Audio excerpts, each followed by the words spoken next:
The Soviets called these patrols war patrols. To them, we were at a state of war, and they took this very, very seriously. The idea that they have submarines as big as aircraft carriers from World War II, and the drama and the other Russian submarines, it's a whole world.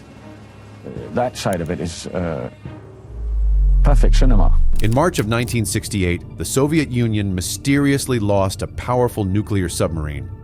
What came next was decades of silence, a covert CIA mission, and a Cold War cover-up nearly lost to time.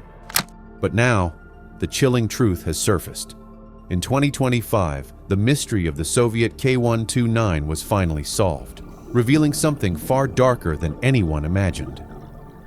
The disappearance that shook the Soviets. It all started with a simple burglary. In June 1974, someone broke into the Los Angeles offices of the Summa Corporation. This set off a chain of events no one could have expected. What was uncovered was a mix of secrecy, high-stakes espionage, and one of the strangest operations ever pulled off during the Cold War. But to really understand what happened, we have to rewind to February 24, 1968. On that day in the icy waters near Kamchatka, the Soviet submarine K-129 left the Rybachi naval base. At first, it seemed like a regular Cold War patrol, the kind that happened quietly, far from the public eye. The K-129 was part of the Soviet Pacific Fleet's 15th Submarine Squadron. On paper, it looked like a simple diesel-powered submarine, but beneath its surface it carried serious firepower. It was armed with nuclear-tipped torpedoes and 3 R-13 ballistic missiles tucked into its tail fin. Those missiles could travel nearly 900 nautical miles, and each one carried a nuclear warhead strong enough to flatten an entire city. The mission was nothing out of the ordinary. The submarine would follow a set course, sailing deep into the Pacific Ocean. Once it reached a specific location along the 188th meridian, the captain would open sealed orders and act according to them. Routine, quiet, and tightly controlled. Everything went as planned, at least at first. After reaching its designated point, the captain sent a standard radio message back to base in Kamchatka. That was the last anyone heard from K-129. What followed was pure confusion behind closed doors in Moscow. When the submarine failed to make its next scheduled check-in, the Soviet Navy jumped into action. They dispatched several submarines and ships to search the area. The mission was supposed to be quiet and thorough. The hope was to find the vessel and its crew without drawing attention. But despite combing the patrol zone and conducting countless sonar sweeps, they came up empty-handed. No signal, no wreckage, nothing. The K-129 had vanished beneath the waves, and for the Soviets, that mystery was only the beginning of a much bigger problem. Eventually, they were forced to accept the worst. The K-129 was officially declared lost at sea, but that wasn't the end of it, not even close. The hunt for K-129. By the time K-129 disappeared, the United States Navy had already been keeping a close watch beneath the waves. One of their most advanced tools at the time was called SOSUS, a network of underwater listening posts stretched across huge sections of the ocean. It was designed to pick up acoustic signals, and it did exactly that. On March 8, 1968, at exactly 11:59 and 47 seconds at night, the United States listening stations recorded something unusual. It was a brief, sharp event, one that experts believed could have been the sound of a submarine breaking apart. Using triangulation, they tracked where the sound came from. It led them to a location near latitude 40 degrees north and longitude 180 degrees west. The precise coordinates are still classified even today. But what the Americans knew for sure was that the Soviets were searching in the completely wrong place. The explosion, or whatever caused that sound, happened hundreds of miles away from where the Soviet Navy was busy carrying out its search. But that was not all the Americans had working for them. They also had something the Soviets lacked at the time: a deep-sea recovery program originally developed to retrieve lost spacecraft or sensitive equipment that landed in the ocean. A key part of this secret program was the submarine USS Halibut, It had started its life as a missile-carrying submarine, but was later stripped down and rebuilt into a high-tech underwater spy vessel. On August 20th, 1968, the Halibut's advanced sonar systems and cameras finally located what was left of the K-129. The wreck lay deep on the ocean floor, more than 16,000 feet below the surface. The submarine was on its side, snapped in two with the break just behind the fin. For a while, things stayed quiet. But in 1970, everything changed when U.S. Defense Secretary Melvin Laird and National Security Advisor Henry Kissinger brought forward an ambitious idea. They wanted not just to visit the wreck of K-129, but to attempt a full-scale recovery of the submarine's forward section. The plan was risky, but the potential rewards were enormous. If successful, the United States could retrieve at least one of the nuclear missiles still believed to be on board. More importantly, they hoped to recover the submarine's codebooks. Those books could unlock Soviet military communications, giving the CIA access to top-secret information. There was also the matter of understanding how the Soviet Union built its submarines. If American experts could examine the remains of K-129, they could learn how its sonar worked, how the submarine stayed quiet under the water, and maybe even improve their own ability to track similar Soviet vessels. It was a bold plan, and it marked the beginning of one of the most unusual and secretive operations the Cold War had ever seen. The bold mission to recover K-129. It is one thing to find a sunken submarine buried deep in the ocean. It is a completely different challenge to bring it back up without the entire world noticing. The Americans understood this better than anyone. At the depth where K-129 lay, traditional salvage methods were completely useless. No diver could survive those crushing depths. And the seas in that part of the Pacific were known to be some of the roughest on Earth. It was a dangerous, nearly impossible task. For weeks, experts, military officials, and intelligence officers argued about the next step. Most believed the operation was out of reach. But eventually, someone suggested starting fresh, building something new from the ground up. What they came up with sounded like something pulled straight out of a Hollywood spy film. The CIA would construct a ship unlike anything seen before. This ship would be designed with one specific goal in mind: to recover the wreck of K-129 from the ocean floor. To do that, it would be equipped with a massive derrick rising above its deck, similar to those found on oil drilling rigs. The derrick would handle sections of steel pipe, connecting them piece by piece to form a long string that could reach the ocean floor. In the center of the ship, there would be a hidden section called a moon pool. This large, enclosed space would open directly to the sea below. The plan was simple on paper, but nearly impossible in reality. The ship would position itself directly above the wreck site. Then, using the long pipe string, a giant mechanical claw would be lowered down through the moon pool. If everything worked, the claw would grab onto the remains of the submarine. The wreck would then be carefully hauled back up, hidden inside the moon pool, safe from the view of satellites or any nearby ships. But there was still a huge problem. How could they carry out such a complex mission without attracting attention? The Soviets were watching. If they suspected for a second that the Americans were trying to recover their submarine, they could send warships to intercept or even destroy the recovery vessel. That would not only ruin the mission, it could trigger a serious international conflict. The CIA needed a way to hide the operation in plain sight. And that meant coming up with a believable reason for the ship to be at sea for months in such a remote location. After plenty of back and forth, they landed on an idea. The ship would pretend to be part of a commercial project. It would be presented as a deep-sea mining operation that was testing the possibility of extracting valuable minerals from the ocean floor. There was just one problem. In the early 1970s, the idea of mining the seabed for minerals sounded completely ridiculous to most people, almost as unbelievable as the real mission itself. The whole thing risked collapsing under its own lies. But the CIA had a solution for that too. If the plan sounded crazy, why not attach it to someone known for being just as unpredictable?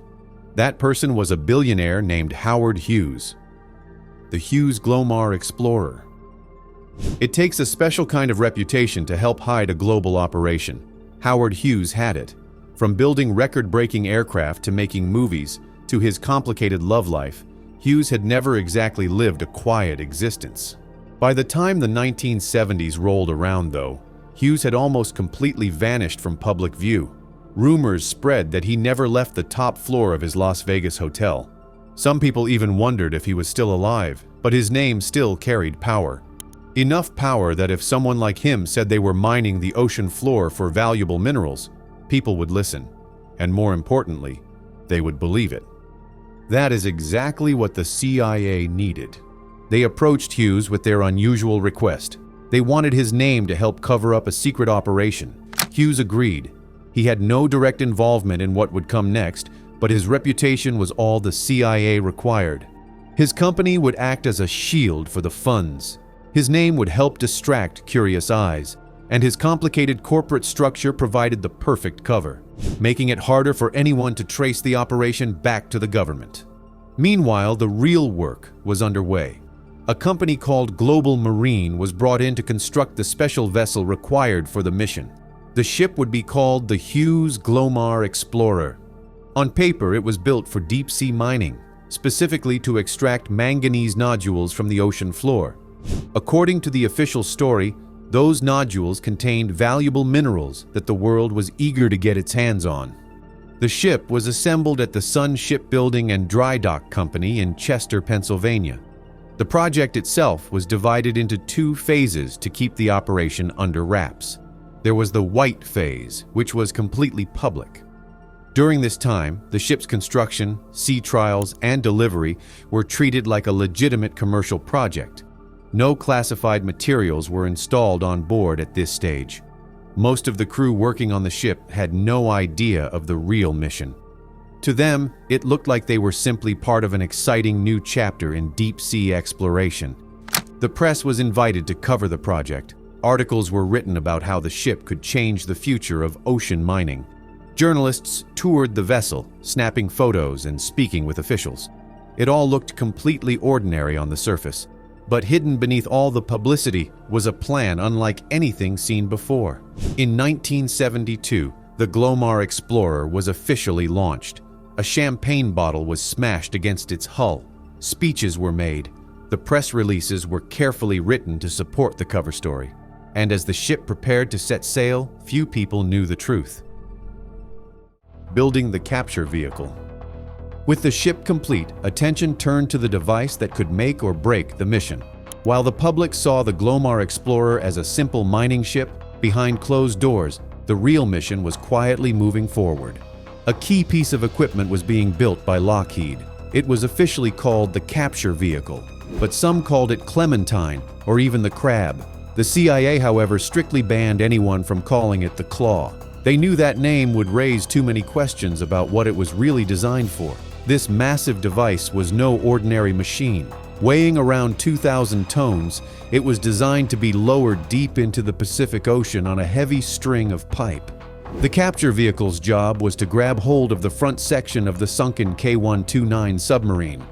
That part of the wreck itself weighed close to 4,000 tons. So, in total, the rig on board the Glowar Explorer needed to be strong enough to lift over 8,000 tons from the ocean floor.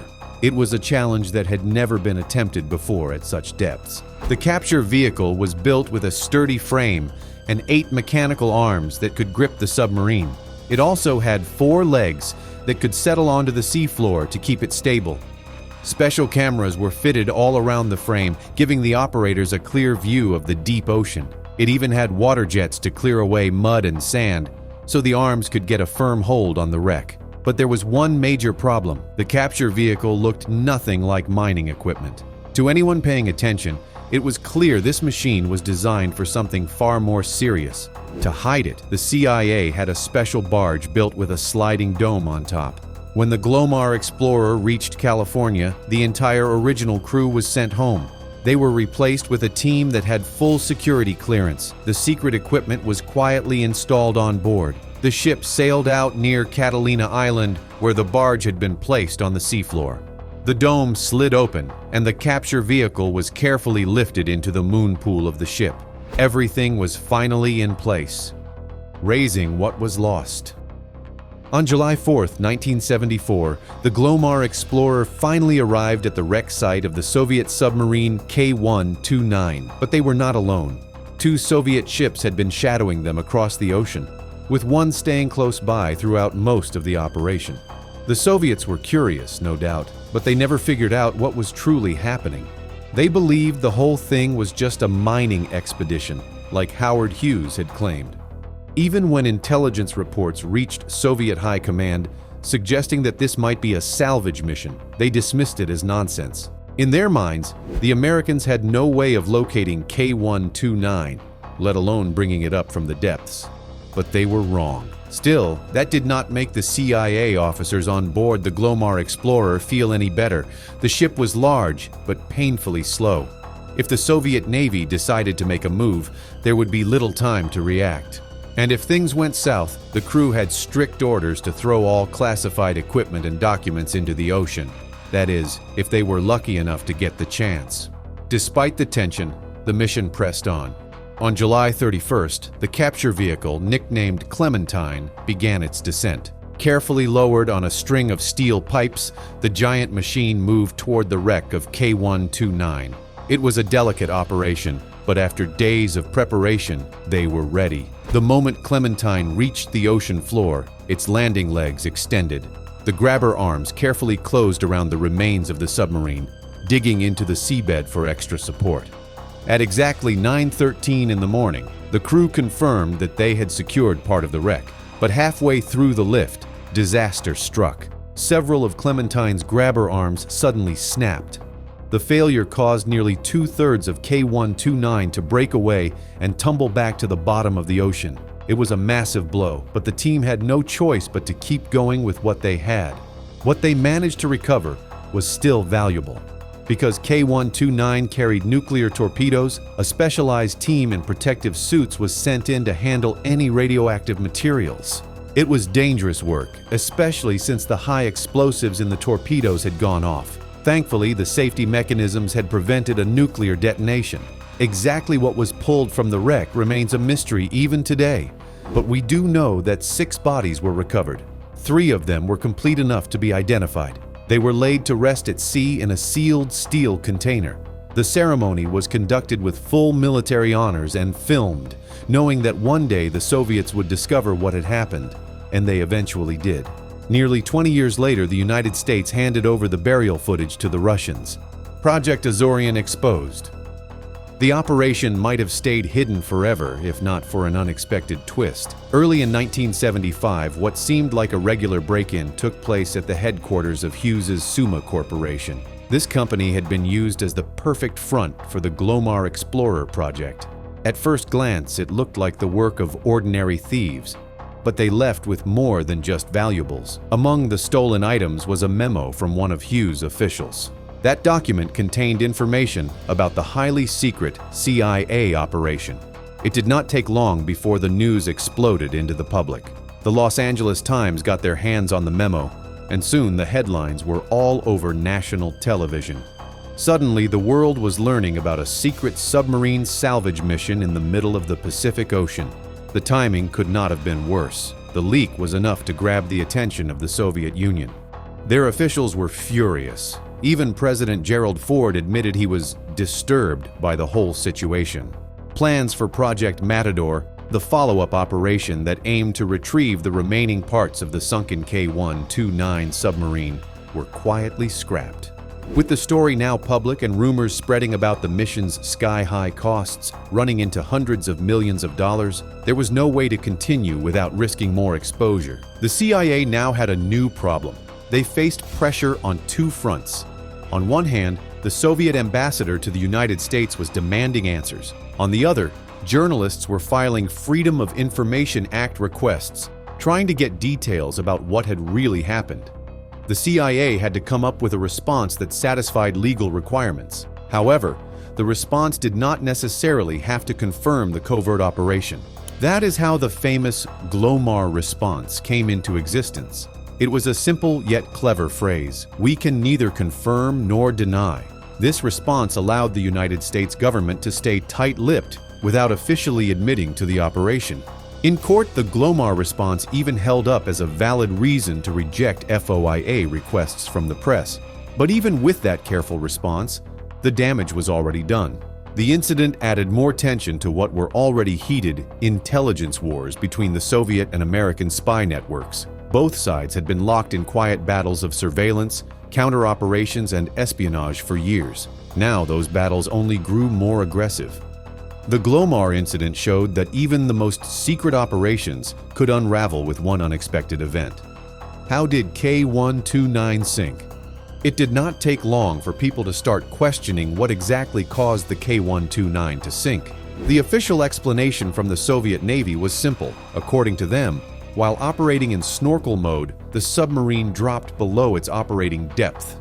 That, combined with either a mechanical failure or a mistake by the crew, could have allowed water to flood the vessel.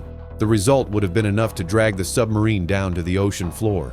But not everyone accepted that explanation. Over the years, other theories have surfaced, each trying to explain what really happened that day. One of the most talked about theories points to a battery malfunction. Submarines like the K-129 use lead-acid batteries for power. When these batteries charge, they release hydrogen gas. If that gas is not properly ventilated, it can build up inside the submarine. In large enough amounts, it becomes extremely dangerous. Even a small spark could trigger an explosion. John Craven, who served as the chief scientist of the United States Navy's Special Projects Office and once led the Navy's Deep Submergent Systems project, had something interesting to say about that theory. He explained that in nearly every submarine disaster, people are quick to blame the batteries. According to him, it is a common mistake made by inexperienced investigators. Craven pointed out that when a submarine sinks, the batteries often explode. But that explosion happens after the sinking begins, not before. According to him, when fully charged batteries suddenly come into contact with seawater, the reaction causes them to blow up. So, while the damage found in battery compartments may look like the start of a disaster, it is usually just a result of the sinking itself. The USS Swordfish Question. Some believe the sinking of K-129 was no accident, and the clues point to that. One of the most debated theories suggests that K-129 collided with an American submarine known as the USS Swordfish. This theory traces back to how things worked during the Cold War. It was a common practice back then for United States Navy submarines to secretly trail Soviet missile submarines as they left their bases and sailed into the North Pacific or North Atlantic Oceans. According to many former Soviet Navy officers, they believe the K-129 did not just disappear on its own. Their unofficial opinion is that a collision with the Swordfish caused the disaster. The U.S. Navy, however, has strongly denied these claims, but Russian doubts have always remained, especially because of what happened shortly after the K-129 sank. Records show that on March 17th, just 6 days after K-129 disappeared, the USS Swordfish arrived at Yokosuka, Japan. The reason? Nighttime repairs were carried out on its bent periscope. That detail alone made Moscow suspicious. The Russian government demanded access to the Swordfish's deck logs to track its movements and find out exactly where it had been during that period. The Pentagon responded by saying that the Swordfish had collided with an ice pack and was nowhere near the location where K-129 sank. They claimed the submarine had been 2,000 miles away at the time of the incident. Despite these explanations, suspicion from the Russian side has remained strong. In fact, even decades later, the idea that the collision theory was covered up continued to circulate. A news release in the year 2000 made it clear that this was still a sore point for Moscow. According to that release, Russian officials accused the United States of hiding the truth. One of them even compared the United States to a criminal caught red-handed who insists that guilt still has to be proven. The KGB, K-129, and a dangerous plan. We have talked about accidents. We have talked about collisions. But what if the K-129 was part of something even darker? The more you look at the strange details surrounding K-129, the harder it becomes to dismiss the possibility of a hidden plan. There is one theory about K-129 that is both shocking and complicated. It suggests that the Soviet Union may have been trying to spark a major conflict between the United States and China. When you begin to look closely at the facts, this idea starts to raise questions that are hard to ignore. First, K-129 was found far from where it was supposed to be. Both Soviet and American officials confirmed that it ended up in a place completely outside its usual patrol area. Reports even showed that the submarine had crossed the international date line at 40 degrees north. That position was not part of its assigned region. The strange part is that no one has been able to explain why it was there. Second, the submarine had 11 extra men on board. These men were not part of the regular crew, and official records did not explain their roles. Most of the sailors on K-129 were new, but no one really knows why these extra people were there or what they were doing. However, some believed that they were KGB agents with a secret mission. The theory suggests that they took control of the submarine. Then, they supposedly forced the submarine's captain to sail into that restricted area of the Pacific, even though he knew it was dangerous and strictly off-limits. According to this theory, the KGB's mission was to launch a ballistic missile from the submarine, but instead of following through, the captain triggered a failsafe. It was designed to look like a missile launch, but instead, it destroyed the missile launchers and, in the process, the submarine itself. Everyone on board was killed. The position of the submarine at the time was no coincidence. If those missiles had been launched, they would have appeared to come from Chinese territory. Imagine what that could have caused. The United States, believing they were under attack from China, could have retaliated. China, caught off guard, would have responded. The world would have been dragged into a nuclear war. But if this theory holds any truth, then one Soviet submarine captain may have sacrificed himself and his crew to prevent World War III. That thought alone leaves a lot to process. But what do you think? Was this a botched KGB mission, an accident, or something else entirely? Let us know your thoughts in the comments.